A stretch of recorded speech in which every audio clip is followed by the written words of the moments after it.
Год назад у 35-летней Стефании Смит родился сын Исайя.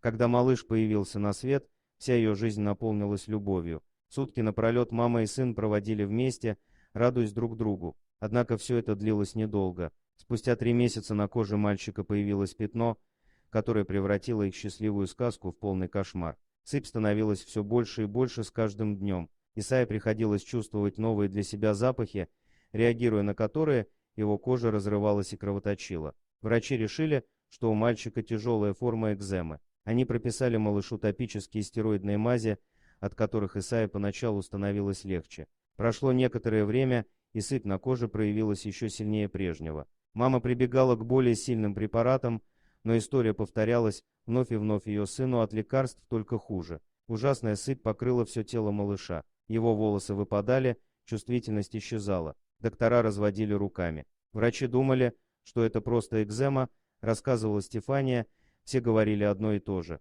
Один из докторов даже сказал, что я отравляю сына своим молоком, поэтому должна немедленно прекратить кормить его. Прошло 5 месяцев, и у Исайи случился приступ кожи, начала разрываться глубоко изнутри. Скорая увезла мальчика в госпиталь, где его лечили сильными стероидами. Мази дали результат, но через 2 дня приступ вернулся с новой силой. Для того, чтобы избежать инфекции, Стефания регулярно обертывала своего малыша медицинскими бинтами. Даже его пальчики, которыми он мог почесать себя во время сна, должны были быть полностью закрыты. Исайе становилось лучше только в воде. Дни напролет мама проводила с малышом в ванной, пока тот лежал в раковине. Только там ее сын не плакал. Каждый раз, когда мы касались друг друга, его кожа начинала вскрываться изнутри. Я не могла приложить его щеку к своей. Я не могла даже обнять его без всех этих бинтов, рассказывала Стефания. Ему все время было больно, он кричал. Я все время плакала. Он выглядел так,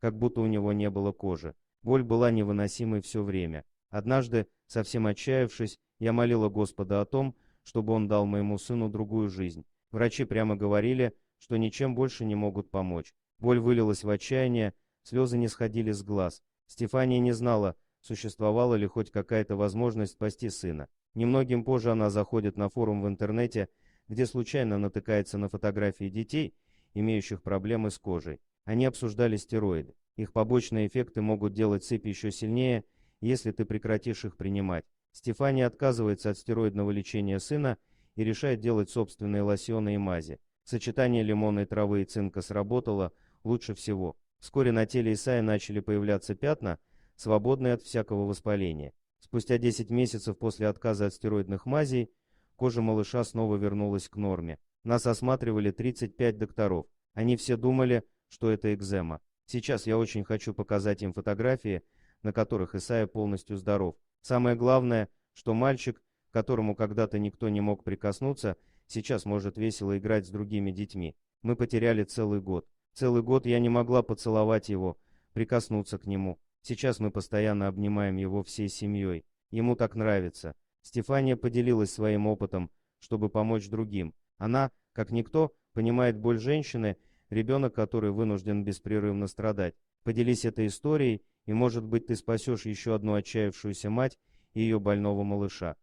Дорогие друзья, если вам понравилось видео, поставьте лайк, а также подписывайтесь на канал, где найдете еще много интересного.